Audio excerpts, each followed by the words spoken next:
But speaking of mid-caps, let's get a quick conversation going with Shujaul Rehman, President and COO of Garware Wall Ropes, who's on the phone line. Mr. Rehman, thanks for taking this call. It seems to have been a pretty good quarter for you, almost on all counts. Your top line is up 20%, EBITDA has grown by 34%, there's margin expansion as well. What's driven the performance this time? Good afternoon, thanks for calling. I think it's been a continuous effort that we have put in the last few quarters on driving customized applications across sectors and across geographies. We have a very good mix of domestic and export sale, almost 50-50. So we are doing well all across, so that's helped us. And we all launched some new products which are doing well for us. Raw material, we understand, is a crude derivative. You haven't seen a lot of benefits flow through yet. Is that something which is in the offing for the second half of the year, or maybe Q2 itself? The raw material cost has been fluctuating, so we saw an increase towards May, June, and then it's come down. And it's all linked to global prices of crude. So in the Q1 results, we have some benefit of RM drop.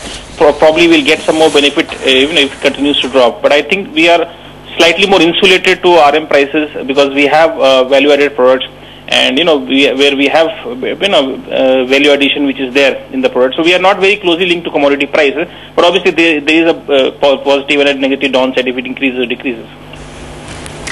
Can you give us some sense of how your individual businesses are performing, Mr. Rehman? Between the sports segment and the agri segment, where do you expect bulk of the growth to come from for the rest of this year? We feel that growth will come in agri and aquaculture. Agri will be in India and aquaculture will be globally. So we are a very strong player in terms of aquaculture globally, and we are driving into new geographies like Chile and other markets in Mediterranean, so where we'll see some growth happening. And in agri in India, it will be one of the growth engines for us.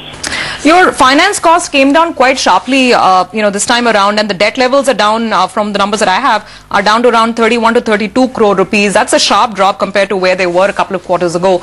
Are those kind of debt levels sustainable, or will you have to undertake more capex and then therefore perhaps raise more debt from the market?